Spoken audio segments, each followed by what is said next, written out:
और आज के इस कार्यक्रम में जो अभी कुछ देर के बाद दुनिया के हमारे बहुत ही लोकप्रिय नेता, भारत के यशस्वी प्रधानमंत्री नरेंद्र मोदी जी जो देश के किसानों को जो हर वर्ष सौगात देते हैं, आज उसी कड़ी में हम सब के बीच में वाराणसी से वो जुड़ने वाले हैं। ऐसी वो पवित्र भूमि है, महादेव की भूमि है, और आज का ये पवित्र अवसर भी है। निर्जला एकादशी का पवित्र ये दिन है। इसकी भी आप सबको मैं बहुत बहुत बधाई देता हूं, शुभकामनाएं देता हूं। मुझे ये बताते हुए हर्ष भी हो रहा है, पिछले 10 वर्षों में अगर हम देखें, आदरणीय नरेंद्र मोदी जी ने समय समय के ऊपर किसानों की मजबूती के लिए विभिन्न कदम उठाए हैं। किसान को कैसे सशक्त किया जाए, किसान को कैसे मजबूत किया जाए, ये पीड़ा अगर कहीं दिखाई दी है लंबे अंतराल के बाद, तो ये नरेंद्र मोदी जी के नेतृत्व में दिखाई दी है। आज भी मुझे ये खुशी है कि देश के लगभग 9 करोड़ 26 लाख किसानों के खाते में आदरणीय नरेंद्र मोदी जी आज ये 17वीं किस्त एक क्लिक के द्वारा 20,000 करोड़ रुपया देश के किसानों के खाते के अंदर डायरेक्ट पहुंचाने वाले हैं।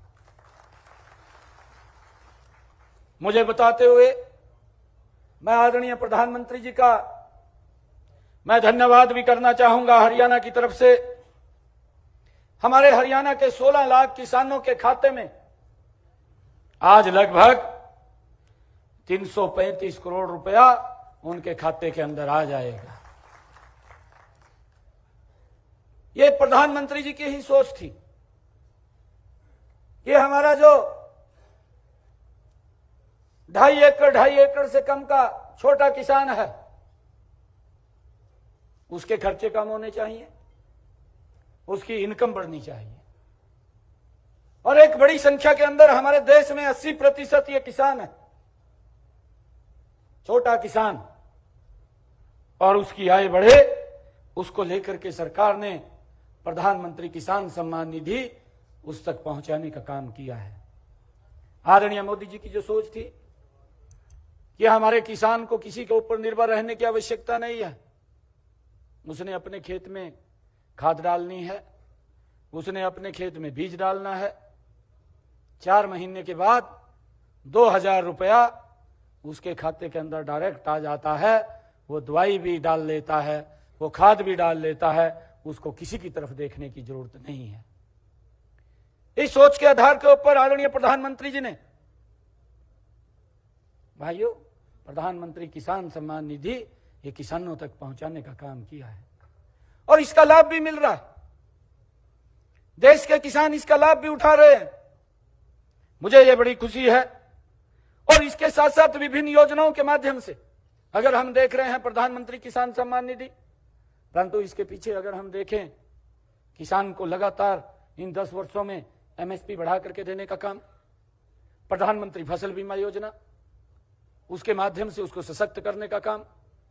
अगर किसान के ऊपर कोई प्राकृतिक आपदा आ जाती है तो किसान को उसकी दिक्कत नहीं है, वो सारा का सारा उसका भरपाई करने का काम वह हमारी इस प्रधानमंत्री फसल बीमा योजना के माध्यम से सरकार करती है।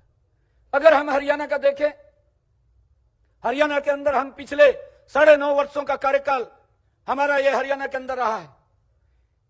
इन पिछले 9.5 वर्षों में और पिछला 10 वर्षों का 2014 से पहले मात्र 2004 से 2014 1100 करोड़ रुपया किसान की अगर फसल का हरियाणा में खराबा हुआ है तो मुआवजा पहुंचाने का सरकार ने काम किया है। परंतु अगर 2014 के बाद अगर हम देखें तो इस सरकार ने जो प्रधानमंत्री किसान सम्मान निधि लेकर के आई, अगर मेरे किसान की फसल का खराबा हुआ 12,500 करोड़ रुपया उस मुआवजे के रूप में डायरेक्ट किसान तक पहुंचाने का काम यह हमारी सरकार ने किया। एक बड़ा अंतर देखने को मिलता है, किसान को एक एक कदम के ऊपर मजबूती की तरफ ले जाने का काम ये नरेंद्र मोदी की सरकार कर रही है। मैंने कहा है कि जितनी पीड़ा किसान को लेकर के अगर किसी सरकार के अंदर है, नरेंद्र मोदी की सरकार है। जब मैं ये भी देखता हूं कि एक समय था, ये लगभग 2008 की मैं बात करूं, 8, 9, 10 की बात करूं, किसान को खाद डीएपी का एक थैला 467 रुपए का उपलब्ध होता था, 237 रुपए का यूरिया का थैला मिलता था। परंतु देखते ही देखते 2014 से पहले ये 12-13 की अगर हम बात करें तो इसके अंतरराष्ट्रीय स्तर के ऊपर भाव बढ़ करके वो डीएपी का एक खाद का थैला किसान को 1200 रुपए का मिलना शुरू हो गया और उस यूरिया के थैले के अंदर भी बड़ी वृद्धि हुई। परंतु सरकार ने यह ध्यान नहीं किया, ये 2014 के पहले की बात है, कि भाई ये वजन ये मेरे किसान के ऊपर पड़ रहा है, ये वजन उसके ऊपर नहीं पड़ना चाहिए और मेरे किसान को वो उसी भाव के अंदर ही मिलना शुरू हुआ। ये 2014 की बात है। परंतु आज 2022-23 के अंदर जब हम देखते हैं अंतर्राष्ट्रीय स्तर के ऊपर फिर इसके दाम डबल हुए हैं, परंतु देश के अंदर किसान हितैषी व्यक्ति बैठा था, किसान हितैषी सरकार बैठी थी।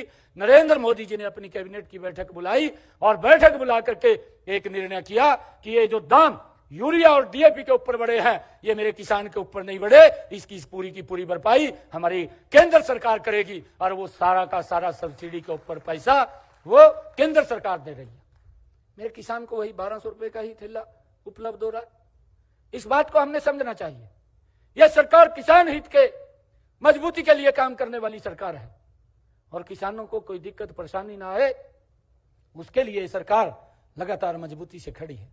अगर हम 2014 की बात करें, 2014 में मेरे देश के अंदर कितनी भूमि के ऊपर भाइयों पानी पहुंचता था, आज 2024 आदरणीय नरेंद्र मोदी जी ने प्रधानमंत्री सिंचाई योजना बना करके और उसके ऊपर सब्सिडी दे करके, ऐसा नहीं है, उसके ऊपर सब्सिडी का प्रावधान किया और सब्सिडी किसान तक पहुंचाई।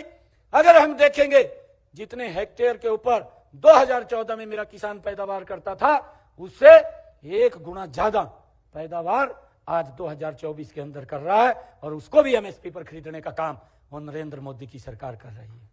भाइयों इन बातों को हमने समझना भी चाहिए। चाहे किसान को सब्सिडी की अन्य के ऊपर बात हो, अगर हम हरियाणा के अंदर बात करें 2014 में ये डबल इंजन की सरकार बनी।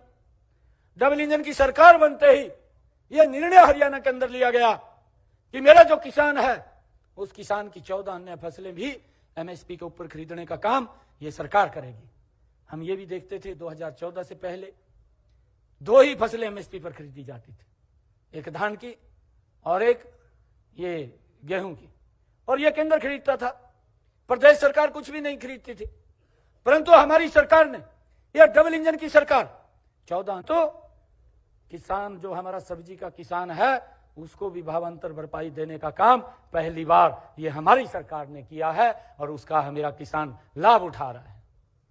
और इससे आगे भी अगर हम देखें, आदरणीय नरेंद्र मोदी जी ने किसानों को ई मंडी के साथ जोड़ने का काम किया है। वो कहीं भी जाकर के अपने लाभकारी मूल्य के ऊपर फसल को बेच सकता है और उसके लिए और भी प्रावधान किए हैं।